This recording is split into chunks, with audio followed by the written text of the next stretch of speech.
Bismillahirrahmanirrahim. Alhamdulillahirabbil alamin. Shalatu wassalamu ala asyrafil anbiya'i wal mursalin sayyidina wa nabiyyina Muhammadin wa ala alihi wa sahbihi ajma'in. Asyhadu an la ilaha illallah wahdahu la syarika lah. Asyhadu anna Muhammadan abduhu wa rasuluh. Allahumma la ilma lana illa ma 'allamtana innaka antal alimul hakim. Ma ba'd. Saya masuk fi syarh kitab Qaulus Sadid syarat dari tauhid Syekh Abdurrahman bin Nasir As-Sa'di rahimahullah. Terakhir selesai pada bab yang ketiga, bab man haqqaqa tauhid dakhala al-jannata bighairi hisab. Nah, sekarang bab yang keempat. Qala al-Matin rahimahullah, Syekh Muhammad bin Abdul Wahhab rahimahullah, mutawaffa sanah 600 ba'da al min al-hijrah an-nabawiyah. Qala babul khawfi minasyirk. Babul khawfi minasyirk. Bab takut kepada kesyirikan, yakni wajibnya takut kepada syirik. Ya. Hubungan bab ini dengan bab sebelumnya, di 3 bab sebelumnya terkait dengan kewajiban. Yang pertama terkait dengan kewajiban tauhid, kemudian disebutkan fadilahnya. Disebutkan apa? Disebutkan fadilahnya, keutamaannya. Dan di sini al-musannif rahimahullah, ini lupa kita tambahkan kemarin, al-musannif rahimahullah mendahulukan hukum sebelum keutamaan. Ya, mendahulukan hukum sebelum keutamaan. Jadi disebutkan dulu apa hukumnya bertauhid, hukumnya wajib. Disebutkan di awal bab pertama. Kitab tauhid, yakni kitab yang menjelaskan akan wajibnya tauhid. Kemudian setelah diberitahu bahwa bertauhid itu hukumnya wajib, dimotivasi dengan cara disebutkan fadilahnya. Disebutkan apa? Keutamaannya. Bahwa ia menggugurkan dosa, bahwa ia menjadi sebab masuk surga tanpa hisab, tanpa azab, bahwa dia begini, ia begini, dengan keutamaan tauhid yang banyak. Baik. Setelah mempelajari tauhid, setelah disebutkan apa keutamaan apa tauhid hukumnya wajib serta keutamaannya, sekarang dipelajari kebalikannya. Kebalikan tauhid adalah syirik. Jadi hubungan bab ini dengan bab sebelumnya adalah tauhid, syirik, mengenal syirik merupakan penyempurna untuk mengenal apa? Mengenal tauhid. Nah, karena diantara mengetahui dan mempelajari sesuatu adalah dengan cara mempelajari kebalikannya. Asy-syai'u yu'rafu bididdihi. Para ulama, sesuatu itu bisa lebih diketahui kalau mengetahui kebalikannya. Maka seorang tidak dianggap memahami tauhid kalau dia tidak tahu apa itu syirik. Seorang tidak dianggap paham tentang tauhid kalau dia tidak tahu tentang syirik. Maka untuk menyempurnakan pengetahuan terhadap tauhid, wajib untuk dipelajari syirik tersebut. Cuman di sini penulis rahimahullah langsung menyebutkan apa? Menyebutkan babul khaufi minasyirik. Beliau tidak menjelaskan apa itu syirik dan seterusnya. Kenapa? Karena sebenarnya definisi syirik sudah dipahami dari apa? Bab-bab sebelumnya. Apa itu tauhid? Yang kebalikannya adalah syirik. Tapi di sini beliau langsung menyebutkan bahayanya. Ya, bahayanya kesyirikan, dan bahaya ini mengharuskan seorang takut kepadanya. Maka bab ini dengan bab sebelumnya itu sama seperti at-tasfiyah wa tarbiyah. Ya. Di 3 bab sebelumnya itu tarbiyah, pendidikan, penanaman nilai tauhid. Di sini di bab ini tasfiyah, membersihkan diri dari syirik. Ya, at-tasfiyah, at-tarbiyah. Cuma di sini tarbiyah dulu baru tasfiyah. Ini penanaman tauhid, kemudian apa? Tasfiyah, membersihkan hati dari kesyirikan. Ya. Atau dikatakan at-tahalli wa at-takhalli. At-tahalli, berhias dengan tauhid dulu, baru at-takhalli, ya.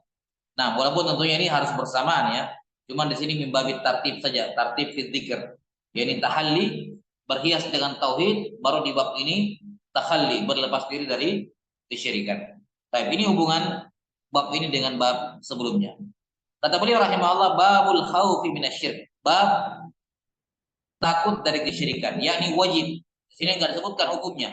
Beliau langsung mengatakan bab al-khaufi minasyirik. yakni al-khaufi di sini mudhaf ilaihi, menempati posisi mudhaf. Takdirnya babu apa? Wujubil khaufi minasyirik. Bab wajibnya takut kepada kesyirikan. Jadi takut kepada kesyirikan hukumnya bukan sunnah. Ya, bukan sunnah. Hukumnya takut kepada syirik itu wajib. Wajib aini, fardu ain.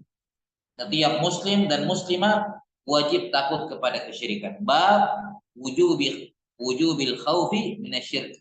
Wajibnya takut kepada kesyirikan. Nah, maka bab ini beliau rahimahullah akan menyebutkan apa saja dampak buruk dari kesyirikan. Apa saja dampak buruk dari kesyirikan dan nasib malang yang akan menimpa orang-orang yang melakukan kesyirikan di dunia maupun di akhirat. Yang mana dengan mengetahui semua dampak buruk ini di dunia maupun di akhirat, apa yang menimpa orang-orang yang melakukan kesyirikan, ya berupa nasib yang tragis bagi orang yang melakukan kesyirikan, itu akan membuat seorang hamba betul-betul menjauhi kesyirikan. Betul-betul menjauhi apa? Kesyirikan, dan karena muncul dalam hatinya rasa takut yang besar terhadap syirik. Baik. Kemudian asyirku di sini, kalau kita lihat apa yang disebutkan oleh beliau terkait dengan dalil-dalil, ini mengarah kepada syirik dalam uluhiyah. Walaupun syirik secara umum mencakup syirik dalam rububiyah dan asma wa sifat, sama seperti tauhid, ya. Tauhid sudah disebutkan kemarin, tauhid ada makna am, ada makna khas. Kalau makna am itu mencakup ketiga jenis tauhid, ya. Ifradullah taala fi ma yahtassu bihi, mengesahkan Allah pada hal-hal yang menjadi kekhususan milik Allah, yaitu rububiyah, uluhiyah, asma wa sifat. Sementara tauhid secara khusus dalam artian khusus adalah tauhid ibadah, beribadah hanya kepada Allah. Sarful ibadah kulluha, sarful ibadati kulliha lillahi taala. Baik. Syirik juga sama. Syirik ada definisi umum dan ada definisi khusus. Syirik itu ada artian umum dan ada artian khusus. Syirik dalam artian umum adalah ya'lu syai'in min haqqillahi li ghairihi. Ya'lu syai'in min haqqillahi li ghairihi. Syirik dalam artian umum adalah ya'lu syai', menjadikan sesuatu, ya, menjadikan sesuatu min haqqillah, berupa hak Allah, li ghairihi, untuk selain Allah. Menjadikan sesuatu dari hak Allah diserahkan kepada selain Allah. Ya'lu syai'in min khalqihi li ghairihi. Min ya'lu syai'in min haqqillahi ta'ala li ghairihi. Menjadikan sesuatu, ya, dari hak Allah diserahkan kepada selain Allah. Dan hak Allah ada tiga, rububiyah, uluhiyah, asma wa sifat. Ini syirik dalam artian umum, menjadikan sesuatu yang merupakan hak Allah untuk selain Allah. Ya'lu syai'in min haqqillahi li ghairihi. Adapun syirik dalam artian khusus adalah sarful ibadati ila ghairillah. Sarful ibadati li ghairillah. Mengarahkan ibadah, menyerahkan ibadah kepada selain Allah. Sarful ibadati li ghairillah. Ya. Menyerahkan ibadah kepada selain Allah Subhanahu wa taala. Ini tauhid dalam artian khusus, syirik dalam artian khusus, yakni mengarah kepada syirik dalam uluhiyah. Ya. Wa illa syirik itu sama seperti tauhid. Sudah dijelaskan oleh beliau kemarin, tauhid rububiyah dan tauhid asma wa sifat. Cuman di Al-Qaulus Sadid penulis rahimahullah tidak menjabarkan lagi syirik dalam rububiyah dan syirik dalam asma wa sifat. Beliau langsung menyebutkan syirik dalam uluhiyah. Dan al-aula bagi al-musannif, bagi as-Sa'di rahimahullahu taala, di Qaulus Sadid beliau selayaknya juga menjelaskan apa itu syirik rububiyah dan syirik asma wa sifat, karena di pembahasan tauhid kemarin beliau jelaskan tiga jenis tauhid tersebut, ya kan? Nah, maka kalau kita katakan tauhid uluhiyah, tauhid rububiyah adalah apa kemarin tauhid rububiyah? Hah? Apa kemarin tauhid rububiyah? Ifradullah taala fi dzatihi wa af'alihi, mengesahkan Allah taala pada zat dan perbuatannya. Nah, ifradullah taala fi dzatihi wa af'alihi, mengesahkan Allah taala pada zat dan perbuatannya.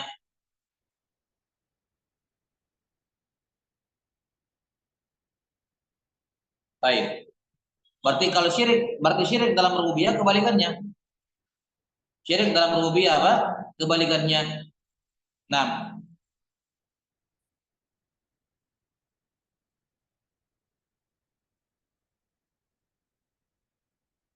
jelas ya? Syirik dalam rububiyah adalah menyekutukan Allah Ta'ala dalam zat dan perbuatannya. Nah, menyekutukan Allah Ta'ala dalam apa? Dalam zat dan perbuatannya. Misal dia meyakini apa? Masalah Allah Ta'ala memiliki anak. Memiliki anak. Ini apa? Syirik dalam rububiyah. Karena tidak mengesahkan Allah dalam zatnya. Dan diragukan anak itu adalah bagian dari orang tuanya, bagian dari orang tuanya. Maka orang yang menetapkan Allah punya anak, berarti dia syirik dalam apa? Zat Allah Ta'ala. Meyakini ada Allah Ta'ala punya anak. Nah, syirik dalam rububiyah. Misalnya dia meyakini ada yang mencipta selain Allah. Ya, ada yang mematikan dan menghidupkan dan mematikan selain Allah, ada yang menurunkan hujan selain Allah, ada yang memberikan rezeki selain Allah dan seterusnya. Itu syirik dalam rububiyah terkait dengan perbuatan Allah. Syirik dalam asma wa sifat ya menyekutukan Allah dalam nama-nama dan sifatnya. Seperti misalnya mereka yang menyerupakan Allah dengan makhluk, mengatakan Allah di mana-mana, Allah itu menyatu dengan tubuh manusia, ya, atau sifat Allah seperti tangannya makhluk, ya. Ini syirik dalam asma wa sifat. Syirik dalam asma wa sifat. Baik, wallahu taala alam bisawab. Betul ya?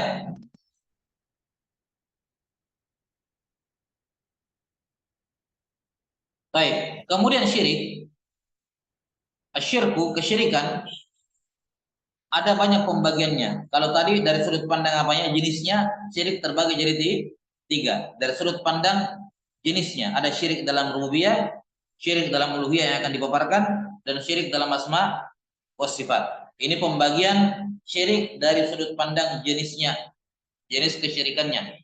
Syirik dalam rububiyah, syirik dalam uluhiyah, dan syirik dalam asma wa sifat. Ada juga pembagian syirik dari sudut pandang apa kadarnya, dari sudut pandang apa kadarnya. Sebagian mengatakan dari sudut pandang mengeluarkan dari Islam atau tidak. Syirik dari sudut pandang apa kadarnya, besar besar kecilnya, ya. Dan ada yang mengatakan dari sudut pandang mengeluarkan dari Islam atau tidak terbagi jadi dua. Syirik akbar dengan syirik asgar.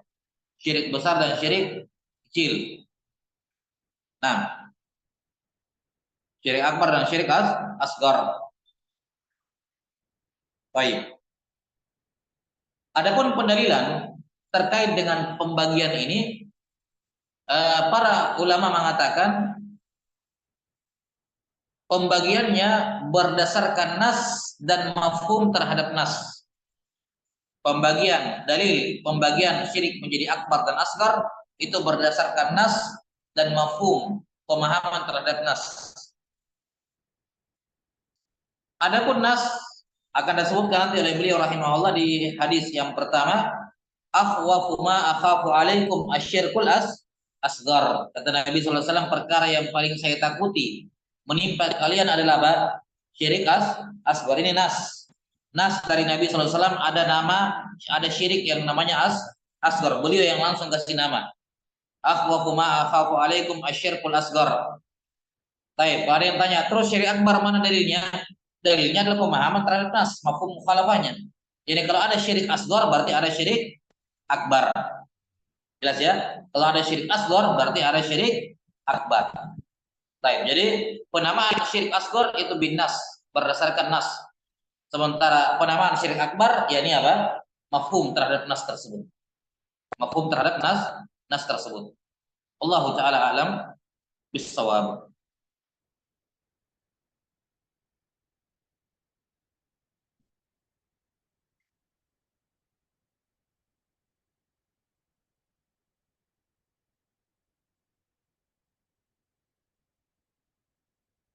Adapun perbedaan Antara syirik akbar dan syirik asgar, para ulama rahimahullah menyebutkan beberapa perbedaan.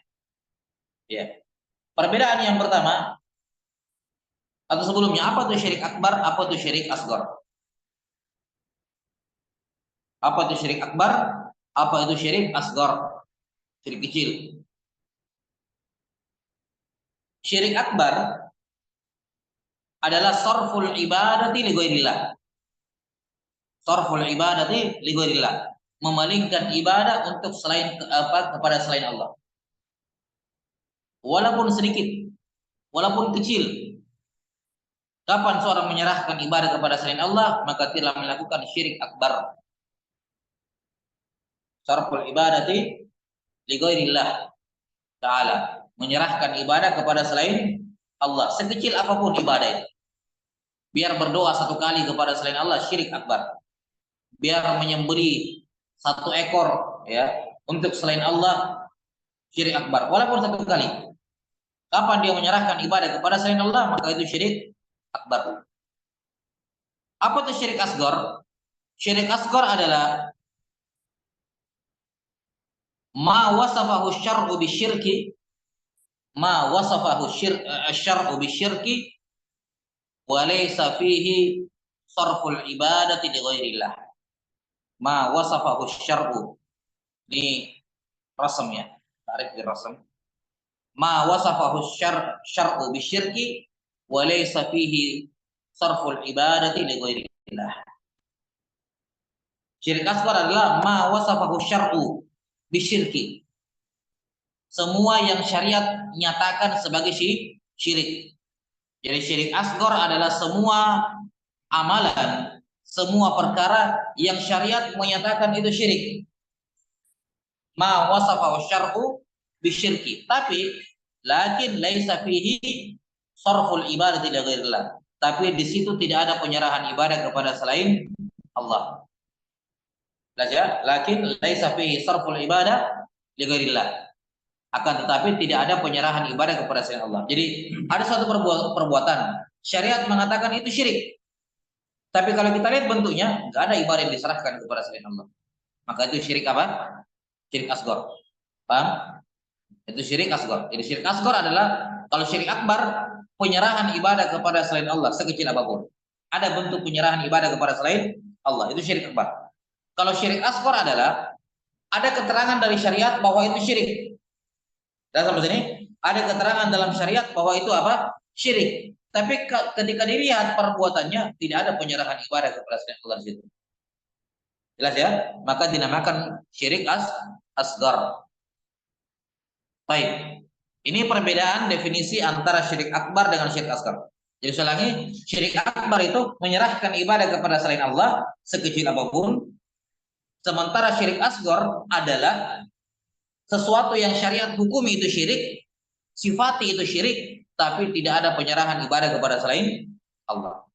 Makanya kayak membunuh itu bukan syirik. Kenapa? Islam tidak pernah, syariat tidak menyatakan membunuh itu syirik, jelas ya, dan tidak ada penyerahan ibadah di situ. Baik, contoh syirik misalnya, syirik kecil. Misalnya seorang, ini ala khilafin fi ya, ala khilafin fi. Misalnya seorang bersumpah dengan selain nama Allah. Bersumpah dengan selain nama Allah. Baik. Walaupun dalam mazhab Syafi'iyah, yang mu'tamad dalam mazhab Syafi'iyah, bersumpah dengan selain nama Allah itu bukan kesyirikan, tapi dilarang. Ya. Jelas ya, dilarang. Ada khilaf apakah larangannya makruh atau haram. Yang mu'tamad dalam mazhab hukumnya makruh. Tapi ini kita mau memberikan contoh syirik asgar. Syirik asgar menurut jumhur, bersumpah dengan selain nama Allah, menurut jumhur ulama dari kalangan Hanafiyah, Malikiyah dan Hanabilah, hukumnya syirik asgar. Saya dikatakan demi ini, bukan nama Allah. Baik, dia bersumpah dengan selain nama Allah, demi ini, dia bersumpah gitu. Maka ini syirik asgar. Kenapa syirik asgar? Karena ada nas dari syariat. Ya. Kata Nabi SAW Man halafa bi ghairillahi faqad asyrak. Siapa yang bersumpah dengan selain nama Allah, maka dia telah lakukan kesyirikan. Berarti ada dari syariat penamaan bahwa itu syirik.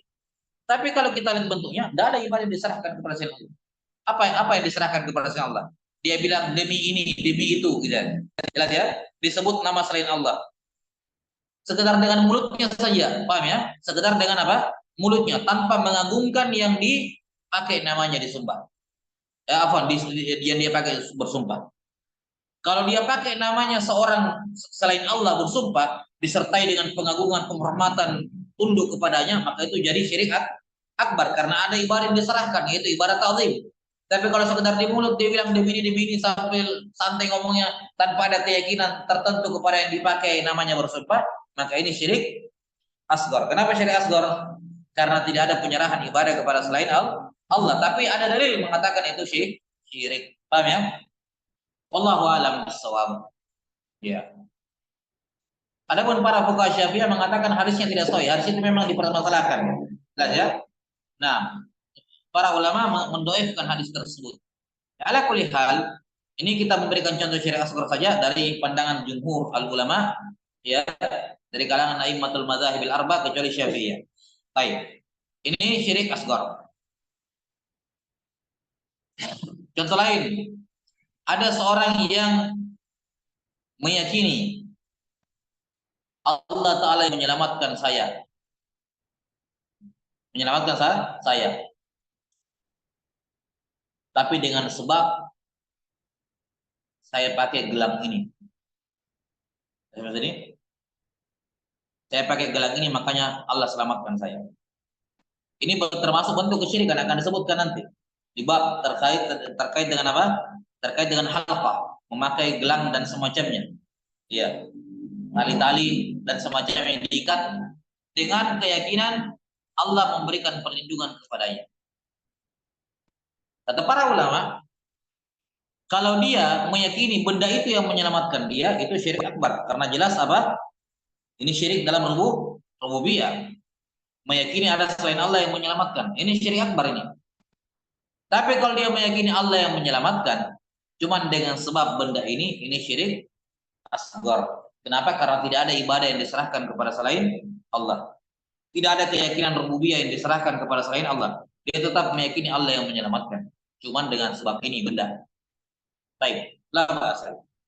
Ini definisi akbar dan syirik akbar dan asgar. Sekarang apa perbedaannya? Apa perbedaan syirik akbar dan syirik asgar dari sudut pandang konsekuensinya? Apa perbedaan syirik akbar dan syirik asgar dari sisi konsekuensinya? Yang pertama, perbedaan yang pertama, syirik akbar mengeluarkan dari Islam, menyebabkan pelakunya murtad keluar dari Islam. Ini kalau syirik akbar, menyebabkan pelakunya keluar dari Islam, murtad keluar dari Islam.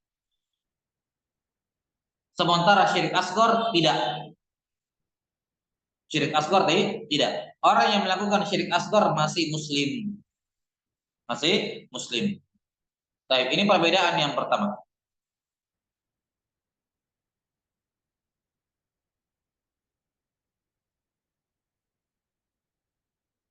Jadi konsekuensinya berarti syirik akbar itu mukafir, mengkafirkan keluar dari Islam. Syirik asgar ghairu mukaffirah. Syirik asgar tidak mengkafirkan, tidak menyebabkan orangnya kafir keluar dari Islam. Tidak. Perbedaan yang kedua dari sisi konsekuensinya, syirik akbar itu menghapuskan semua amalan, menghabiskan semua amalan, terhapus semua amal solehnya.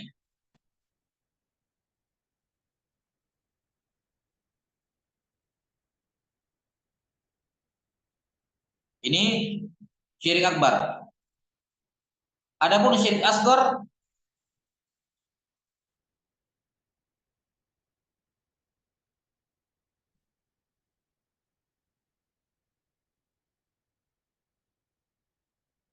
hanya menghapuskan amalan yang sedang dikerjakan saja. Adapun syirik asgar hanya menghapuskan amalan yang sedang dikerjakan. Kalau lagi sholat kemudian ria, syirik asgar, nah yang batal sholat itu saja. Sholat dia yang kemarin-kemarin tidak batal. Tapi kalau syirik akbar, sholat seumur hidupnya batal semua pahalanya. Karena dia keluar dari situ. Baik. Syirik akbar menghapuskan semua amal soleh yang telah berlalu. menghapuskan wujudnya, menghapuskan pahalanya. Sementara syirik asgar yang terhapus adalah amalan yang sementara dikerjakan, amalan yang ada syiriknya di situ. Adapun yang dulu-dulu tidak. Baik, ini perbedaan yang berapa? Yang kedua.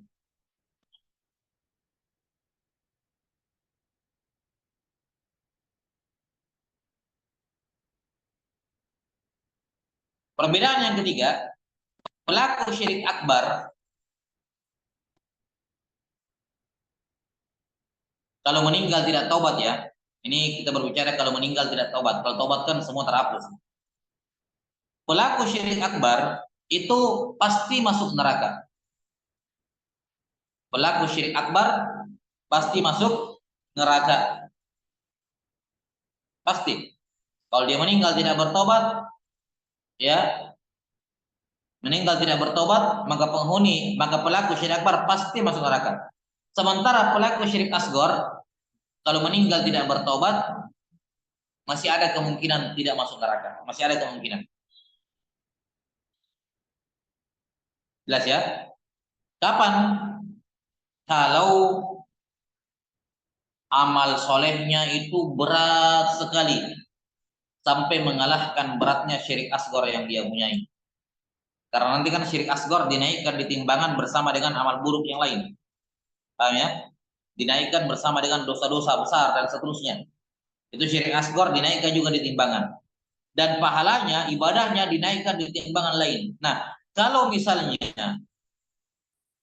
amal baiknya itu lebih berat dibandingkan semua kumpulan dosanya, ya dia akan selamat. Walaupun di timbangan buruknya ada dosa, ada syirik asgar. Tapi kalau ibadahnya terlampau besar, mengalahkan dia lebih berat dibandingkan amal buruknya yang ada syirik asgar di situ, maka tetap dia akan selamat dari neraka. Tapi perhitungan syirik kecil itu sudah seperti dosa-dosa biasa. Jelas ya? Syirik kecil itu dosa besar yang paling besar. Nah, dosa apa yang paling besar dari dosa-dosa besar? Membunuh. Syirik lebih berat. Syirik kecil lebih berat daripada membunuh. Paham ya? Kalau membunuh itu bisa diampuni oleh Allah tanpa taubat, kalau akan daki bisa. Tapi syirik asgar enggak akan diampuni oleh Allah kalau dia tidak taubat. Kalau membunuh misalnya untuk mengimbanginya butuh kebaikan sebesar ini misalnya, ya. Kalau dia punya timbangan buruk membunuh, maka untuk mengimbangi ini membunuh dengan kebaikan itu lumayan besar pahala besar ibadah yang dia butuhkan untuk mengimbangi membunuh. Tapi kalau syirik asgar, oh itu lebih banyak lagi. Dia harus punya amal soleh yang betul-betul banyak sekali. Ya. Nah, jelas sampai sini. Jadi perbedaan yang ketiga, pelaku syirik akbar tidak ada kemungkinan selamat, pasti masuk neraka. Tapi kalau pelaku syirik asgar, kemungkinan besar masuk neraka, tapi tetap ada peluang untuk selamat. Kalau kapan? Kalau amal baiknya jauh lebih banyak. Tidak bisa menang tipis-tipis kalau ada syirik asgar. Kalau ada syirik asgar di sini, itu ibadahnya harus banyak sekali. Kalau mau mengimbangi, karena syirik asgar tidak akan diampuni oleh Allah. Baik. Perbedaan yang terakhir yang keempat, bahwa pelaku syirik akbar kekal dalam neraka. Pelaku syirik akbar kekal dalam neraka. Nah, sementara pelaku syirik asgar tidak kekal di neraka. Ya. Syirik asgar, pelaku syirik asgar ketika masuk neraka tidak kekal dalam neraka. Baik, wallahu alam bishawab. Ini 4 perbedaan mendasar antara syirik akbar dengan syirik asgar. Nah, kita kembali babul khaufi minasyirik. Bab wajibnya takut dari kesyirikan. Kalau kita sudah lihat 4 bahayanya ini, 4 bahaya syirik akbar dan syirik asgar, wajib ya, tidak ada opsi lain kecuali harus takut kepada syirik. Baik. Untuk sisi pendalilan untuk menjelaskan judul bab ini, beliau rahimahullahu taala membawakan 5 dalil. Beliau rahimahullah membawakan 5 dalil. 2 dalil dari Al-Quran dan 3 dalil dari hadis. 2 dalil dari Al-Quran dan 3 dalil dari Hadis. Adapun dari Al-Qur'an kata beliau, wa qaulillahi ta'ala innallaha la yaghfiru an yushraka bih wa yaghfiru ma duna dzalika liman yasha. Sesungguhnya sungguh Allah tidak akan mengampuni kesyirikan kepadanya, dan dia mengampuni dosa di bawah kesyirikan bagi siapa yang dia kehendaki. Sisi pendalilannya yang menunjukkan bahayanya syirik sehingga kita harus takut kepadanya, bahwa Allah tidak akan mengampuni semua kesyirikan, akbar maupun asgar. Ya, kesyirikan di sini umum, akbar maupun asgar. Yani kalau ada seorang meninggal tidak taubat dari dari kesyirikan, maka tidak akan diampuni. Mau syirik akbar, mau syirik asgar, tidak akan diampuni. Pasti kena dia. Ya, waliyadzubillah. Ini menurut pendapat yang paling kuat di kalangan ulama, bahwa syirik asgar juga tidak diampuni. Karena ada pendapat yang kedua di kalangan ulama mengatakan yang dimaksud dalam ayat ini hanya syirik besar yang tidak diampuni. Adapun syirik kecil masih bisa diampuni. Ini pendapat lain di kalangan ulama. Nah, yang masyhur bahwa syirik asgar juga tidak diampuni. Walaupun tadi belum tentu masuk neraka ya, belum tentu masuk neraka. Kalaupun masuk neraka tidak kekal, tapi tidak diampuni, iya, jelas tidak diampuni. Kenapa pendapat ini yang lebih kuat? Karena di sini nakirah yusyraka fil mudhari kemasukan an apa fungsinya? Harfu nasbin wa masdarin iqbal, ya kan? Merubah fi'il mudhari menjadi masdar. Ayyusyraka bihi, takdirnya syirkan bihi. Sehingga maknanya innallaha la yaghfiru syirkan bihi. Nah, atau isyrakan bihi. Isyrakan bihi. Allah tidak akan mengampuni dosa kesyirikan. Ditakwil ke nakirah. Dan nakirah pada susunan kalimat penafian bermakna umum. Lihat ada la, yang tidak. Nakirah pada kalimat penafian bermakna umum, semua syirik. Kata Al-Asy'ari rahimahullah dalam manzumah qawaid fiqhiyah, wan nakiratu fi siyaqin nafi tu'til umuma aw siyaqin nahyi. Nakiratu fi siyaqin nafi tu'til umuma aw siyaqin nahyi. Nakirah pada susunan kalimat penafian itu memberikan makna umum. Demikian pula pada nahi, larangan, juga bermakna umum. Jadi makna innallaha la yaghfiru an yushraka bihi, yani innallaha la yaghfiru isyrakan bihi. Allah Taala tidak akan mengampuni apa? Ya, kesyirikan kepadanya. Ya, atau perbuatan kesyirikan kepadanya, umum, akbar maupun asgar. Tentu saja tidak diampuni kalau dia meninggal tidak taubat.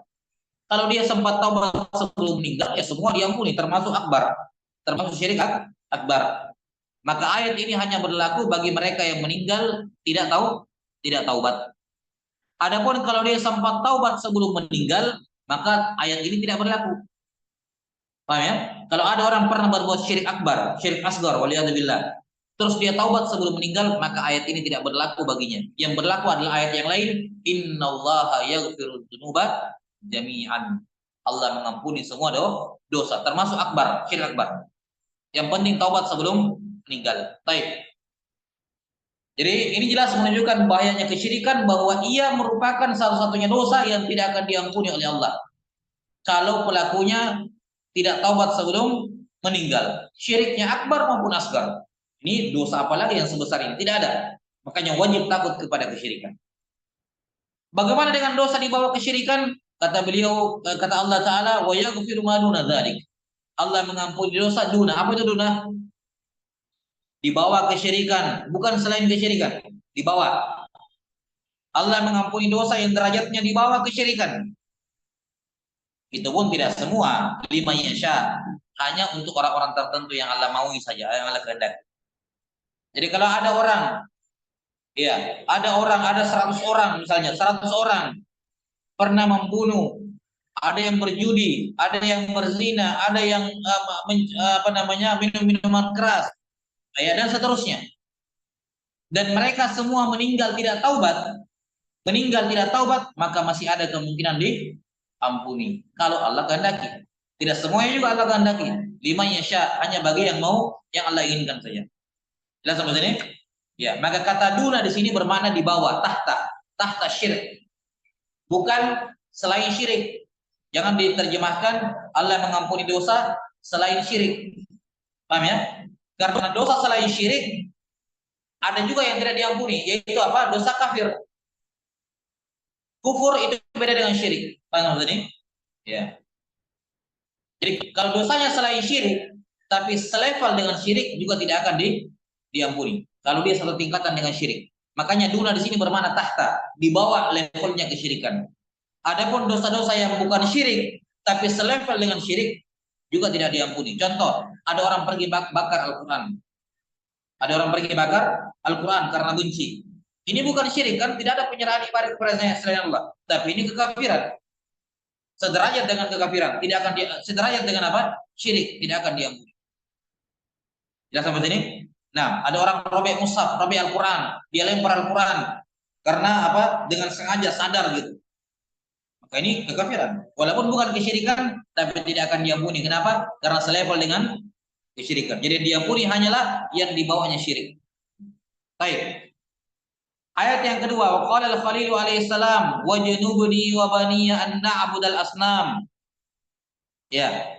Berkata Al-Khalil yakni Nabi Ibrahim alaihi salam berkata, wajnubni wa baniya an na'budal asnam. Jauhkanlah aku dan anak keturunanku dari menyembah berhala, yakni kesyirikan. Dari sisi mana syirik wajib kita takuti dari ayat ini? Dari dua sisi. Dari dua sisi. Sisi yang pertama, atau dari tiga sisi, dari tiga sisi. Sisi yang pertama, yang mengucapkan ini adalah Nabi Ibrahim. Ya, yang disebutkan kemarin sifatnya, Inna Ibrahim kana ummatan qanitan lillahi hanifa wa lam yakun minal musyrikin.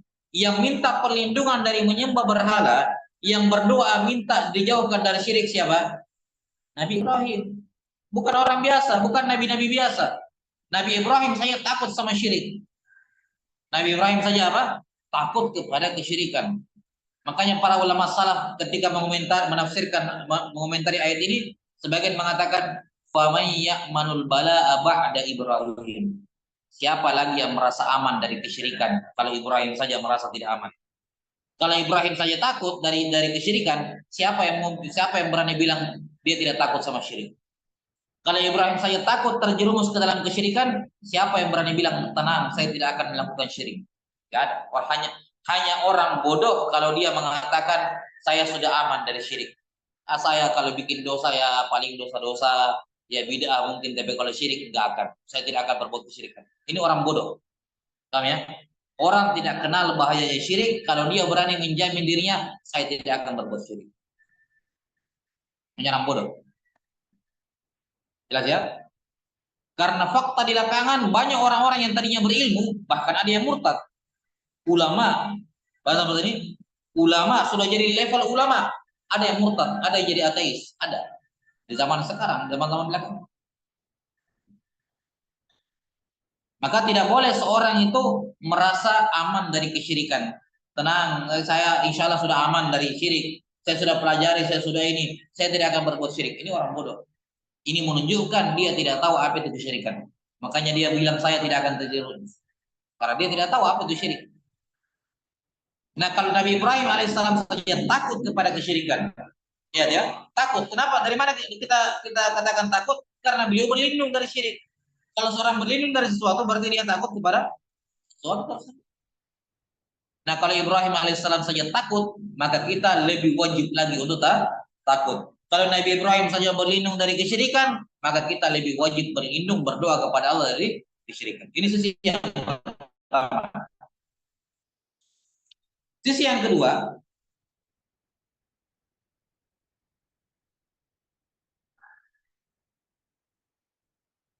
adalah beliau tidak hanya berdoa untuk diri beliau, beliau tidak mengatakan ya Allah lindungilah saya. Oh, gitu. Enggak. Beliau mengatakan lindungilah saya dan bani anak keturunan saya dari kesyirikan. Paham ya? Ini menunjukkan beliau sadar betul bahayanya itu syirik. Bahwa syirik tidak hanya mengancam saya, tapi juga anak keturunan saya. Iya, syirik tidak hanya mengancam saya, tapi juga mengancam anak keturunan saya. Wasadaka alaihissalam, beliau tidak kena syirik. Dan sampai sini, tapi ada keturunan-keturunan beliau belakangan yang terjerumus dalam syirik, seperti kaum musyrikin Quraisy. Musyrikin Quraisy kan keturunannya Nabi Ibrahim kan, kena syirik. Padahal Nabi Ibrahim sudah doakan. Dan sampai sini, betapa bahayanya itu syirik. Seorang Nabi Allah, Khalilullah sudah berdoa, ya Allah, lindungilah saya dan anak keturunanku dari menyembah berhala. Ada yang kena. Bahayanya syirikan itu. Ya kan? Sisi yang ketiga disebutkan dalam lanjutan ayatnya, Rabbi innahunna adlalna katsiran minan nas. Kenapa Nabi Ibrahim berdoa seperti ini? Nabi Ibrahim menyebutkan alasannya. Kenapa saya takut sekali dari kesyirikan, ya Allah? Lindungilah saya, keturunan saya dari kesyirikan. Alasannya, Rabbi innahunna adlalna katsiran minan nas. Ya Allah, ini patung-patung, berhala-berhala, sembahan selain Allah sudah menyesatkan banyak manusia, banyak orang. Sudah banyak korbannya. Ya, apa jaminannya saya selamat? Makanya saya berdoa. Ini Nabi Ibrahim alaihissalam. Lihat sekarang yang meramaikan kuburan-kuburan, datang ke kuburan berdoa kepada penghuni kubur. Kuburannya diinikan, diitukan, yang datang ke sungai yang menyembelih untuk penghuni sungai katanya, untuk penghuni hutan, untuk ini, ya, datang ke tempat-tempat keramat, tempat-tempat angker menyembelih di situ dan seterusnya. Lihat berapa banyak korbannya melakukan itu. Banyak kita masakan. Maka dari dahulu sampai sekarang korban kesyirikan itu banyak. Makanya wajib takut kepada syirik. Apa jaminan kamu bukan termasuk ke dalam yang banyak itu? Maka harus ini tiga sisi pendalilan akan wajibnya takut kepada kesyirikan. Yang pertama, yang minta berlindung Nabi Ibrahim. Apalagi kita yang takut kepada syirik adalah Ibrahim alaihissalam. Apalagi kita. Yang kedua, beliau minta dijauhkan dari syirik bukan hanya untuk beliau tapi juga untuk keturunan beliau. Itu pun ada yang meleset. Karena kutip gitu ya. Ada yang tetap ternyata dalam kesyirikan. Saking takutnya beliau tidak hanya berdoa untuk diri beliau tapi juga untuk anak keturunan. Dan sisi yang ketiga, alasannya karena syirik, berhala, menyesatkan, sudah banyak memakan korban. Maka kita semakin wajib untuk takut kepada kesyirikan. Ini dari yang kedua. Akhafu alaikum asyirkul asgar fasu'ila anhu faqala riya. Perkara yang paling saya khawatirkan menimpa kalian adalah syirik asgar.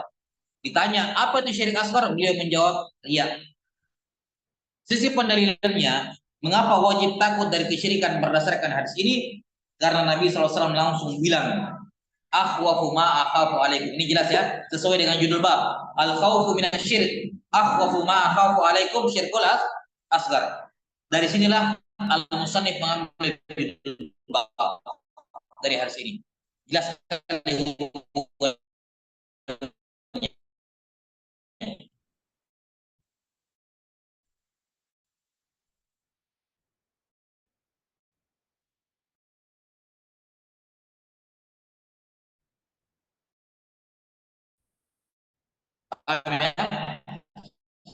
Nabi SAW sendiri yang menyatakan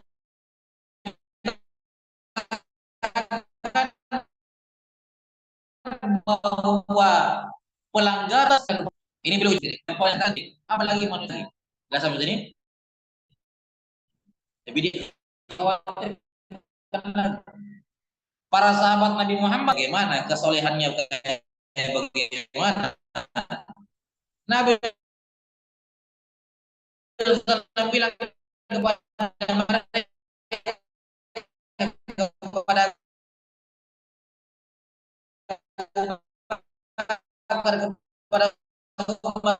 kepada Utsman, kepada Ali dan sahabat-sahabat lain. Kata adalah syirik, asyik jadi aman. Ini orang bodoh, orang sahabat saya Nabi khawatirkan, apalagi cuma kamu. Ya. Kalau Nabi khawatirkan sahabat, kayaknya kamu terjatuh dari dalam syirik, gitu ya. Kalau sahabat yang kayak gitu saya Nabi khawatirkan, apalagi kamu mungkin sudah terjatuh tanpa kamu sadari. Baik.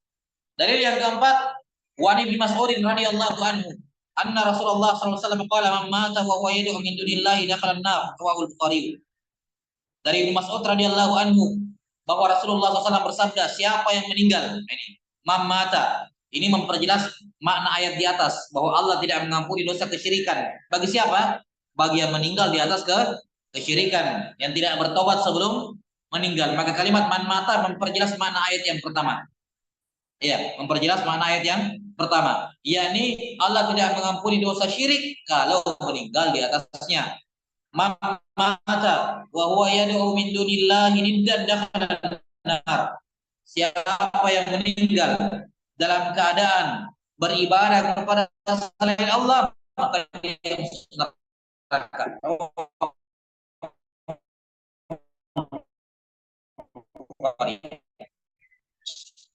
Ya, ancaman. Apa tadi kita katakan? Oh, dakhalan nar. Dakhalan nar. Siapa yang menyekutukan Allah Taala dengan tandingan-tandingan, maka dia masuk neraka. Iya. Kata para ulama, masuk nerakanya orang yang berbuat syirik tergantung. Kalau syiriknya syirik akbar, maka dia masuk dan kekal di dalamnya. Dia masuk neraka dan kekal di dalamnya. Jelas ya?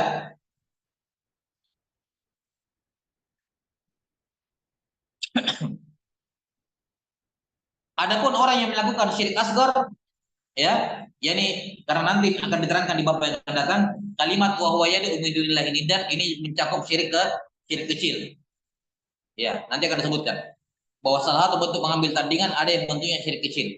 Jadi di sini kalimat siapa yang meninggal dalam keadaan berdoa kepada selain Allah, beribadah kepada selain tandingan kepada selain Allah, ini bisa mencakup akbar dan asgar. Kalau dia syirik akbar, maka masuk nerakanya kekal di dalamnya. Tapi kalau dia syirik asgar, maka masuk nerakanya tidak kekal. Masuk nerakanya tidak kekal. Kalau dia masuk neraka, dalam artian keburukannya lebih banyak dibandingkan apa?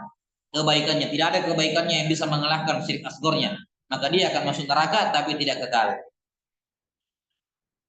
Makanya masuk neraka itu ada dua jenis. Ada dukhulu ta'bid, masuk selama-lamanya, dan ada dukhul ta'mid, masuk sementara. Nanti akan keluar. Masuk neraka yang ta'bid selama-lamanya itu berlaku untuk pelaku syirik akbar. Adapun dukhulu ta'mid, masuk neraka sementara awal-awal itu bagi pelaku syirik asgar, tidak kekal di neraka. Baik. Maka ketika kita mengetahui bahwa orang yang melakukan syirik pasti masuk neraka kalau dia syirik akbar, dan besar kemungkinan masuk neraka kalau syirik asgar, maka itu melahirkan rasa takut bahwa orang yang melakukan kesyirikan tidak akan luput dari neraka. Imma dia masuk dan kekal di dalamnya, atau dia masuk dan tinggal lama di dalamnya. Walaupun nanti akan keluar, tapi dia akan tinggal lama dalam neraka. Baik. Dalil yang terakhir yang kelima, wali muslimin an Jabir radhiyallahu anhu anna Rasulullah sallallahu alaihi wasallam qala man laqiya Allah la yusyriku bihi syai'a dakhala al-jannah wa man laqiyahu yusyriku bihi syai'an dakhala an-nar. Siapa yang berjumpa dengan Allah, ini kalimat mati sama, berjumpa dengan Allah mati. Siapa yang berjumpa dengan Allah dalam keadaan tidak melakukan kesyirikan sama sekali kepadanya, dia akan masuk surga. Dan siapa yang berjumpa dengan Allah dalam keadaan melakukan kesyirikan sekecil apapun, maka dia akan masuk neraka. Ini sama ya? Ya. Ini menunjukkan wajibnya takut kepada kesyirikan. Karena siapa yang berjumpa dengan Allah dalam keadaan melakukan kesyirikan, dia akan masuk neraka. Masuk nerakanya gimana? Tergantung. Kalau syiriknya syirik akbar, masuk neraka dan kekal. Kalau syiriknya syirik asghar, ya, jelas sampai sini. Dan dia tidak punya pahala yang besar yang mengalahkan syirik asgharnya, maka dia akan masuk neraka dan apa? Masuk neraka dan tapi tidak kekal, akan tinggal di dalam neraka dalam jangka waktu yang lama, baru belakangan dia akan keluar. Nah, demikian pula siapa yang berjumpa dengan Allah tidak pernah berbuat syirik sama sekali, pasti masuk apa? Pasti masuk surga. Cuma masuk surga kayak tadi, ada yang masuk surga langsung dari awal, dan ada yang masuk surganya belakangan, ke neraka dulu. Memang dia tidak berbuat syirik, tapi dia punya dosa yang banyak, sementara ibadahnya sedikit. Ketika ditimbang ya lebih banyak dosanya, maka dia harus masuk neraka untuk dibersihkan. Tapi masuk nerakanya takmid, sementara saja, di awal-awal saja. Ya, dia akan masuk surga belakangan. Jadi masuk surga juga ada dua. Ada dukhulan awwaliyan, ya, dukhulan fil hal, dan ada dukhulan fil ma'al. Ada masuk surga dari awal, ya. Ini bagi siapa? Yang selamat dari syirik dan dia punya kebaikan mengalahkan dosa-dosanya. Ini masuk surga dari awal, tidak tersentuh neraka. Dan ada juga dukhulul jannah fil ma'al. Masuk surga tapi belakangan. Dia ke neraka dulu. Ini bagi siapa? Bagi yang tidak pernah berbuat syirik tapi dosanya banyak, ibadahnya sedikit. Jadi ini lebih berat apa? Lebih berat dosanya. Maka dia akan masuk neraka tapi belakangan. Ke neraka dulu. Dibersihkan dosa-dosanya. Baik. Wallahu a'lam bishawab. Saya kira sisi pendalilannya jelas ya. Menunjukkan wajibnya takut kepada kesyirikan. Nah, nanti biar qadar insyaallah taala syarahnya akan dibacakan pada pertemuan berikutnya. Sallallahu ala nabiyina Muhammadin wa ala alihi wasallam. Walhamdulillahirabbil alamin. Assalamualaikum warahmatullahi wabarakatuh.